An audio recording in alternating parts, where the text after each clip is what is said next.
On revient pour la suite et la fin avec nos chers invités Eric Johnson, Firmin Tekou Agbo et Jean Tchabli. On parlait de cette figure de la société civile ivoirienne interpellée après un séjour à Bamako.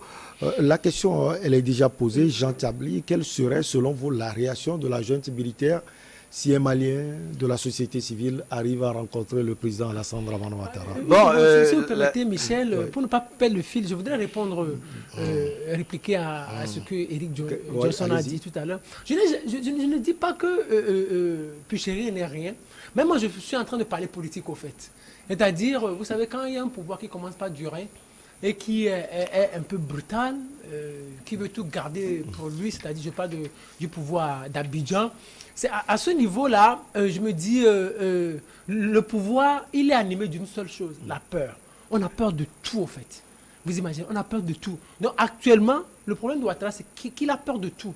Alors qu'il a besoin de tout le monde pour gérer cette situation des frères ivoiriens qui sont détenus au Mali. Donc sinon, Ouattara, c'est une question de peur. Sinon, on n'a pas besoin de faire interpeller Puchéry. Oui, donc, enfin, si un citoyen malien est dans de bons termes avec le pouvoir et qu'il tente une négociation avec Ouattara, je crois que le pouvoir ne va pas trouver d'inconvénient à cela. Voilà. Mais si c'est quelqu'un qui s'oppose à eux déjà, s'oppose à... ou imaginons, c'est Kader Keïta, non, le fils de... Ouais. Ou comment il s'appelle, Ibrahim Keïta, le fils de l'ancien président. Imaginez qu'il tente une médiation entre Bamako et Karim. C'est Karim, voilà, Karim Keïta. Je ne pense pas que Goïta accepterait. Voilà. Parce que déjà, on se dit, il n'a pas une bonne opinion de nous, il ne peut pas nous aider. Il ne peut que nous créer des problèmes. Je crois qu'il n'accepterait pas. Donc, Ouattara est sur la défensive, mais comme Firmin le disait, moi je pense qu'il n'y a pas raison de paniquer. Il n'y a pas lieu de paniquer parce qu'en réalité, en lui faisant ce qu'on est en train de lui faire, et puis la façon dont elle a été interpellée, on lui a dit, viens récupérer ton passeport, viens... Parce que quand elle sortait de prison, on avait récupéré un certain nombre d'outils, d'effets personnels. Et puis elle vient, on la garde. Vous voyez déjà, c'est frustrant. On est en train de la rendre célèbre en fait.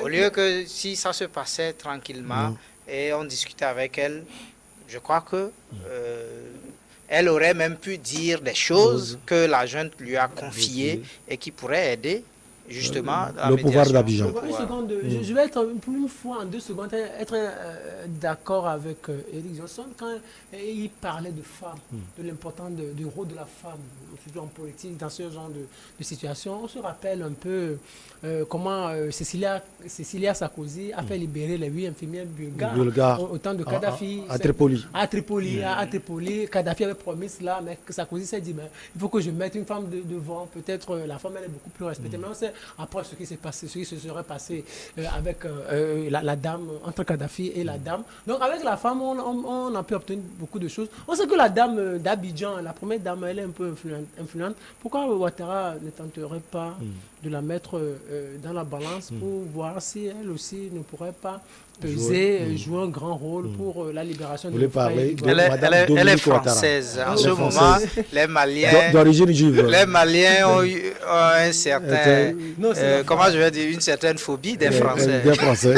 Allez, on va voir la direction de l'OME Togo. L'armée togolaise a affirmé avoir repoussé une attaque menée le lundi soir par des groupes armés terroristes et enfin quelques blessés dans le village de Blamongo dans l'extrême nord du pays. Il s'agit de la 5e attaque perpétrée depuis novembre 2021 contre cette partie du Togo en proie à des incursions des groupes djihadistes présents de l'autre côté de sa frontière, c'est-à-dire au Burkina Faso.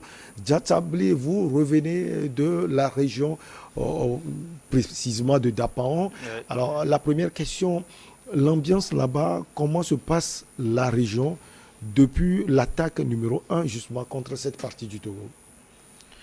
Bon, à Dapon, actuellement, dans la région, de façon générale, il y a quand même une sorte de peur qui ne dit pas son nom, qui règne. Il y a un état de peur qui règne, surtout avec la dernière attaque où carrément c'était des civils qui étaient ciblés, qui ont été égorgés. Au départ, quand ça touchait, c'était des attaques qui n'ont pas eu de victimes. Quand ça a touché des militaires, vraiment, on était choqués.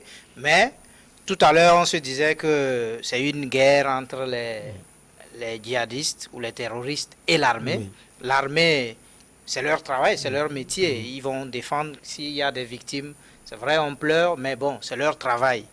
Mais quand ce sont des civils qui sont touchés, déjà, la population commence par paniquer parce qu'on se dit que ça peut être nous, quoi. Et donc, mais depuis que c'est passé, cette dernière attaque-là est passée, il y a quelques attaques sporadiques comme ça, mais qui n'ont pas fait assez d'impact comme la dernière fois. La peur est là, mais bon, ça n'empêche pas les gens de continuer par vivre. Ben, on comprend que la récente visite du chef de l'exécutif togolais a peut-être rassuré la population. Et surtout, il y a une chose peut-être qu'il faut saluer pour le cas du Togo, c'est que la zone des savanes n'est pas délaissée. Contrairement à d'autres pays où les zones où il y a des attaques, carrément l'armée a déserté. Moi j'ai fait, en 2020, j'ai fait un trajet au Ouagadougou jusqu'à Niamey. Et je vous dis, c'est vrai qu'il y a des postes de contrôle par endroit, mais c'est une zone complètement délaissée par l'État. Même l'état de la route fait que les attaques, ça va être plus facile. Vous êtes dans le bus, mais vous craignez à tout moment, vous ne craignez même pas les terroristes, mais vous craignez un accident. Parce que la route n'est pas du tout praticable. Et donc, quand c'est comme ça, la population ne peut qu'avoir peur. Mais ici, nous voyons quand même que l'armée est là. Chez nous, nous voyons que l'armée est là, que les premières autorités font tout pour sécuriser la zone. Et je crois que ça rassure un peu la population parce qu'on sait que l'État est là. Sur le plan sécuritaire, avant de retrouver Eric Johnson, on sait que les efforts sont faits. Maintenant, sur le plan des infrastructures, on a également appris que depuis que ces attaques ont commencé par avoir lieu, l'État prend des dispositions pour mettre à la disposition de cette région les moyens nécessaires pour détourner justement, parce que ces groupes terroristes exploitent cette piste, la piste des jeunes. Est-ce que c'est une réalité? Bon, moi je pense que dans les savanes, il n'y a pas, s'il y en a, on ne le sait pas encore, il n'y a pas des jeunes originaires de la région qui sont vraiment... Parce que bon, comme c'est des frontières, c'est surtout à la frontière que les événements se passent, c'est le même peuple de part et d'autre. Ouais. C'est le même peuple, donc on ne sait plus à un moment donné, on traverse et ils parlent la même langue, le gourmandier notamment. On trouve des Burkinabés gourmandiers, des Burkinabés et des Togolais gourmandiers. Et donc, ça fait qu'à un moment donné, on ne sait plus qui est Togolais, qui est Burkinabé. Donc c'est... Et l'investissement de l'État, vous remarquez cela? Oui, bien sûr. Moi, il y a des patrouilles à chaque fois. Et récemment, j'ai appris qu'il y avait une piste d'atterrissage d'avions, de petits porteurs qui étaient complètement délaissés. L'État est en train de refaire cette piste pour que, éventuellement, s'il y a du matériel à apporter, que ça puisse se faire très rapidement. Et donc, déjà, l'État travaille en tout cas à mettre en place les infrastructures nécessaires pour faire face à la situation. Eric Johnson, qu'est-ce qu'on peut savoir de la dernière attaque? C'était lundi. Attaque repoussée avec maestria, comme certains journaux le disent, par les forces de sécurité. Alors, selon les informations qu'on a recueillies un peu au niveau de l'état-major et du ministère des Armées, et il était environ 22 heures quand un véhicule des forces de défense et de sécurité a sauté sur une mine. Quand c'est comme ça, qu'est-ce qui se passe? Il faut se poser deux questions. la première question, est-ce que dans cette zone-là, il y a des terroristes ou des djihadistes qui ont juste placé la mine et sont quelque part pour téléguider ou pour déclencher l'explosion. Et donc, qu'est-ce que l'armée a fait? Les militaires ont tout de suite riposté, ils ont tiré, ils ont essayé de boucler toute la zone avec l'appui, puisque tout de suite quand vous êtes dans une telle opération, et dès qu'il y a coup de feu, ça veut dire qu'il y a danger. Et donc tout de suite, il y a un renfort et ils ont essayé de boucler toute la zone. Et après, vers 0 heure, selon les informations toujours, on a essayé de boucler la zone et il y a une fouille dans toute la région. Et donc, on n'a pas eu de traces des terroristes. Ils n'étaient pas là. Ça veut dire que peut-être ils étaient un peu plus loin en téléguidant ce travail-là. Et donc, quand on a tiré dans la zone, on n'a pas eu leurs traces. Donc, ça veut dire qu'ils sont venus rapidement faire le truc et ils sont repartis. En réalité, selon l'état-major, c'est que ce véhicule-là a eu ce malheur tout simplement parce que déjà à 22 heures, il fait déjà noir. Donc, c'est la visibilité qui a un peu manqué au chauffeur. Et moi, ma question était déjà de savoir s'il y a une unité de déminage au niveau des forces de sécurité et de défense et de sécurité. La réponse est affirmative. Et donc, à partir de ce moment, toute la zone est bouclée et les démineurs ont déjà commencé leur travail pour voir s'il n'y a pas d'autres mines qui sont encore posées par les terroristes. Voilà en gros ce qui s'est passé et on a décelé malheureusement des blessés et qui sont pris en charge tout de suite parce que vous savez que c'est une opération. Et donc quand on parle d'opération militaire, c'est qu'on amène tout l'arsenal qu'il faut. Il y a des médecins qui sont là tout de suite pour prendre en charge les blessés, etc. Voilà. Alors, nonobstant ce travail qui est fait avec brio, comme de coutume par les forces de sécurité, Firmin Tekou, Agbo, il faut tout simplement dire que la menace ou bien les menaces terroristes sont toujours là au nord du Togo. Les menaces terroristes sont toujours là et seront toujours là, puisque les Occidentaux n'en ont pas encore décidé la fin. C'est ça, donc il ne faut pas qu'on se trompe. Les menaces, on va toujours vivre avec ça pendant un bon moment, parce que les intérêts de la France sont menacés. Bien sûr. Au Togo Pas au Togo. Dans la sous-région, de façon générale. Hein. Mais puisque aussi le Togo protège un peu son enfant, le Mali. Vous imaginez, dites-le, je vais écouter. Ouais. Le Togo protège. Le Togo est un pays d'ouverture. Comme stratégiquement, sur le plan de la géostratégie, géopolitique, nous sommes un pays carrefour. Donc on est ouvert, on n'est pas fermé.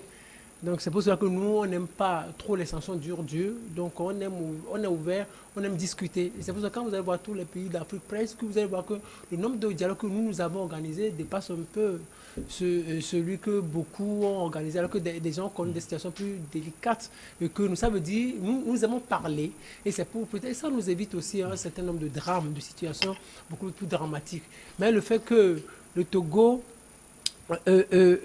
soit un peu ami au Mali ou éprouve de la sympathie vis-à-vis de nos frères maliens ou vis-à-vis du pays d'Assimi Goïta, à l'international, ça gêne un peu.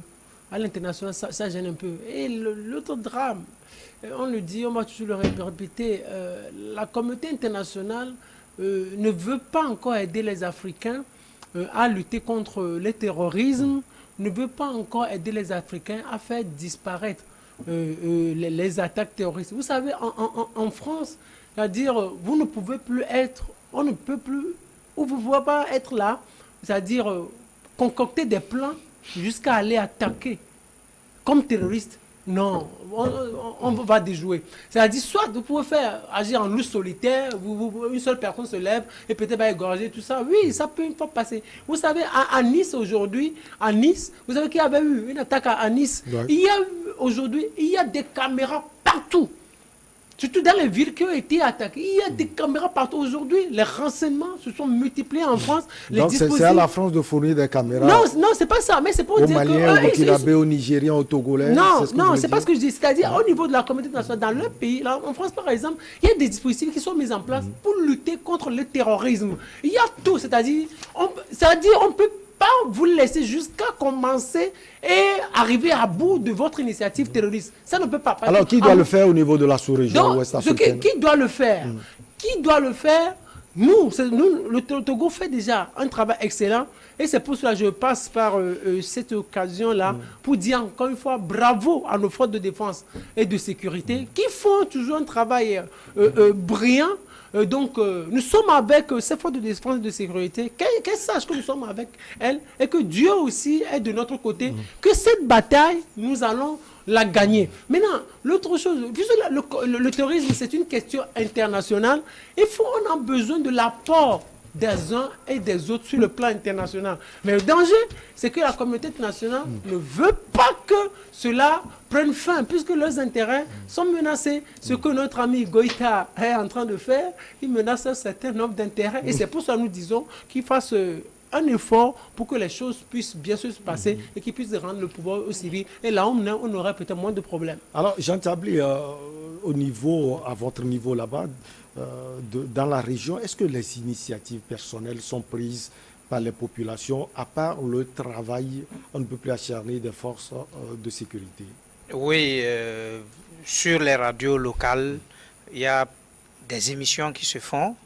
Actuellement même, je suis sur un projet avec une association pour réaliser des films, des feuilletons, un feuilleton radiophonique en langue, dans 5 langues, voilà, dans 5 langues de la région et en français aussi pour sensibiliser la population. Je suis scénariste sur le projet et c'est USAID qui finance le projet. Donc c'est pour dire que sur place, il y a des choses qui se font. Mais moi je voudrais dire que en réalité, c'est vrai, la menace est là. La menace terroriste est là, il ne faut pas le nier. Et il faut véritablement prendre assez de mesures contre cela. Mais je crois que l'objectif aussi du terrorisme, c'est d'empêcher les gens de vivre. Même s'il n'y a pas de bombardement, même s'il n'y a pas d'attaque tous les jours, le seul fait qu'on vous contraigne à rester chez vous, c'est déjà une forme de terrorisme. Et il faut quand même qu'à un moment donné, l'autorité relâche un peu, parce que nous sommes en état d'urgence dans la savane, et ça fait qu'il n'y a plus certaines activités qui arrivent à être menées. Il faut continuer par vivre, déjà que l'État lui-même met assez de moyens, que la population aussi contribue à sensibiliser et à lutter contre le phénomène. Il faut quand même que des activités, que les gens puissent vivre, parce que déjà Covid avait fait en sorte qu'il n'y avait plus d'activité. Ça, c'est mondial. Les gens, surtout les acteurs de la scène, les artistes et autres, n'avaient plus de scène. Il n'y a rien du tout. Et maintenant, avec l'état d'urgence, il y a des gens qui ne vivent que de scène, qui ne vivent que de spectacles.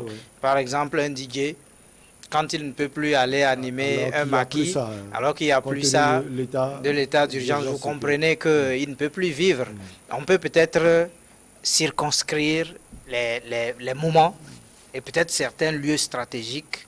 On peut prendre assez de mesures, mais moi je pense, c'est vrai qu'on ne va pas attendre que ce soit que le terrorisme atteigne le niveau des autres États avant d'agir, mais je pense que la situation dans les savanes au Togo, c'est pas aussi alarmante pour faire en sorte que tout soit mis à plat, quoi.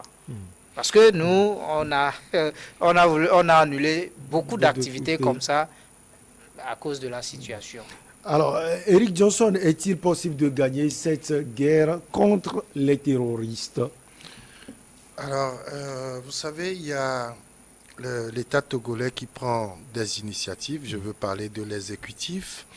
Et c'est le professeur Oulou, lorsque les partis politiques d'opposition ont été reçus par le gouvernement, qui disait que le premier allié pour gagner cette guerre-là, c'est la population. Et donc, je crois que si la population est totalement du côté des forces de sécurité et de défense, nous allons gagner cette guerre-là. Tout simplement parce que c'est une guerre asymétrique, on le dit toujours, des gens qui vivent avec nous et on peut les connaître comme on ne peut pas les connaître, mais c'est eux le lendemain qui vont aller tirer sur la population ou commettre des actes vraiment déplorables ou graves qui vont tuer des pauvres populations. Et donc, la première chose à faire au niveau des populations, c'est de toujours renseigner les forces de sécurité et de défense. Je crois que l'armée est en train de s'ouvrir de plus en plus aux populations. Vous savez, dans le temps, quand on apprend qu'il y a un élément des forces armées qui arrive quelque part, tout le monde panique. Mais aujourd'hui, il y a un travail qui est en train de se faire pour que la tendance soit renversée. Je vais vous donner très rapidement un exemple. J'ai cherché à avoir des informations par rapport à ce qui s'est passé le lundi. Et donc, je pouvais appeler le porte-parole des FAT, je pouvais appeler le chargé de la communication du ministère de la Défense. Mais je me dis, très souvent, qu'est-ce qui se passe quand tu appelles ces collaborateurs des ministres? On te demande d'attendre parce qu'il faut peut-être recevoir l'ordre de ce qui doit être dit sur le plan communicationnel avant de te donner la réponse. Qu'est-ce que j'ai fait? Je suis allé directement vers le ministère des Armées. Mais j'ai été surpris de la réaction de Madame la ministre Nyakadé. Une fois qu'elle a eu ma demande, mais c'est en 2-3 mouvements, je peux dire en 5 minutes, j'ai été satisfait. C'est-à-dire qu'il y a quelqu'un qui m'a rappelé pour me dire, oui, vous avez besoin de ci, de ça, oui, voilà ce qui se passe, parce que c'est l'ouverture.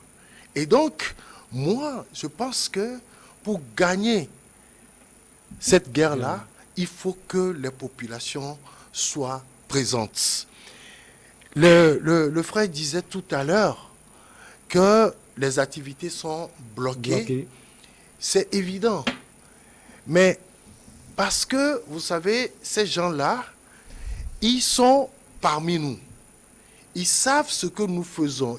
Ils ont aussi des renseignements. Tout comme l'armée aussi a besoin de renseignements pour pouvoir les combattre. Et donc, lorsque vous organisez des manifestations, ils savent qu'il y aura... Ils peuvent s'infiltrer à tout moment. À tout moment. Et donc, comme c'est des gens qui sont aujourd'hui, il faut le reconnaître, bien armés, il faut faire extrêmement attention. L'état d'urgence qu'on a décrété dans le secteur a fait que ces terroristes-là ont replié très rapidement. Tout simplement parce que quand il fait le soir, ils ne savent plus qui trouver sur le terrain. Parce que les militaires peuvent être en civil et faire leur travail. Et donc, ils se disent, non, il faut plutôt venir attaquer directement l'armée, etc. Et donc, comme ils rôdent toujours autour de la zone, et voilà, vous savez, leur base, ce n'est pas au Togo, Et j'ai eu à poser même la question à l'envoyé de Madame la ministre, est-ce que, et même hier en émission, je crois que j'ai reposé la même question, est-ce qu'il y a une portion du territoire togolais qui est prise par ces terroristes? C'est non. C'est non. Ils n'ont rien pris, ils n'ont aucune portion du territoire national. Par conséquent, ils viennent du pays voisin qu'est le Burkina. Ils font une incursion chez nous, ils tapent et après ils replient. Et donc, je crois qu'aujourd'hui, les États togolais, burkinabés et toute la région ouest-africaine doit se liguer pour combattre ce terrorisme. Et c'est là, je dis, que nous pourrons gagner cette guerre si la façon dont elle est gérée chez nous, elle est également gérée au Burkina Faso. Alors, Firmin Tekouagbo, on a encore 2 minutes. Chers invités, peut-être on va passer au carton de la semaine. À qui, Firmin? Je voulais réagir un peu. Oui, allez, très vite, s'il vous plaît. On a encore 2 minutes. C'est pour dire qu'avec tout ce qui vient de se passer, on comprend que nous avons besoin de moyens. Mais ça veut dire que toute la zone des Sahel n'est pas trop couverte. C'est-à-dire, bien sûr, c'est une guerre asymétrique. On ne connaît pas celui-là qui vient poser la mine. Il n'est pas un habit terroriste. Mais si peut-être on avait eu un effectif assez suffisant, peut-être ça nous aiderait. On contrôlerait presque tous les niveaux. Parce que, quand on dit le Togo n'est pas un si grand pays, le Togo c'est 6500 km², un rectangle. Alors ce que je souhaiterais, c'est que l'État, on sait que l'État a tellement besoin de moyens en ce moment, que l'État investisse encore davantage dans le recrutement, que l'État investisse encore dans les renseignements, que l'État investisse encore dans la formation, dans l'équipement, pour qu'avec tout ça, là, on puisse bien contrôler la zone. Parce que ceux-là, ils ne vont pas nous laisser pour le moment. Mais toujours, bravo à l'État pour tout ce qu'il est en train de faire. Bravo à nos forces de défense et de sécurité. Dernier mot, Jean-Claude, avant de retourner. Dernier mot par rapport à cette situation. Moi, je crois qu'il faut cultiver l'esprit national parce qu'on a l'impression que les Togolais manquent un peu de patriotisme. Parce que quand ça se passe comme ça, il y a toujours des gens, vous m'excusez de le dire, qui sont à Lomé et puis qui pensent que bon, ça ne se passe qu'à Dapon. Jusqu'ici, il y a des gens, je l'ai écrit sur un réseau social la dernière fois, il y a des gens qui disent, moi je ne vais plus envoyer mes enfants en vacances à Dapon. Vous comprenez? Voilà pourquoi je dis qu'il ne faut pas trop alarmer les choses, sinon les gens ne vont plus vraiment vivre. Il faut cultiver l'esprit patriotique et que les partis politiques, moi je n'ai pas entendu un leader politique parler de la situation, en tout cas sur un média sur lequel nous on a accès, je n'ai pas entendu un leader politique prendre position, appuyer le gouvernement dans sa lutte et aussi appeler les citoyens à la collaboration avec l'autorité. Non, je pense que après être reçus par le gouvernement, ils ont fait des déclarations et dans leurs déclarations, justement, moi, je n'ai pas entendu quelqu'un qui est contre la façon dont le gouvernement est en train de gérer la situation. Il faut qu'il parle davantage, je pense qu'aujourd'hui, il faut encore demander à tous, nous tous, population togolaise, que les forces de défense et de sécurité ont mis en place des canaux par lesquels nous pourrons donner des informations, surtout les renseignements. C'est la police, la gendarmerie, on a les numéros verts et même nos propres parents qui sont dans l'armée sont déjà des canaux par lesquels nous pouvons glisser des informations qui sont toutefois toujours vérifié avant la riposte. Et par rapport à ce que disait mon ami, je pense que j'ai eu une très bonne réponse de l'armée qui m'a dit que tout le territoire togolais est sous contrôle parce que quand on pense que ça ne se passe qu'au nord, on peut avoir les mêmes choses au sud, un peu partout sur le territoire. Donc, les forces de défense et de sécurité sont là sur tout le territoire. Il faut Il suffit juste qu'on les appuie pour que le travail soit bien fait. Merci beaucoup à vous, Eric Johnson. Malheureusement, Firmin Tekou Agbo, on est pris par le temps. Eric Johnson, vous êtes directeur de publication de l'Union. Merci également à Firmin Tekou Agbo, chroniqueur politique, directeur du Centre de recherche et de géopolitique internationale. Firmin Tekou Agbo. Jean Tabli, merci à vous. Vous êtes analyste politique, administrateur culturel et cinéaste. On se retrouve la semaine prochaine pour les cartons Firmin Tekou Agbo. Merci à tout le monde. À très bientôt.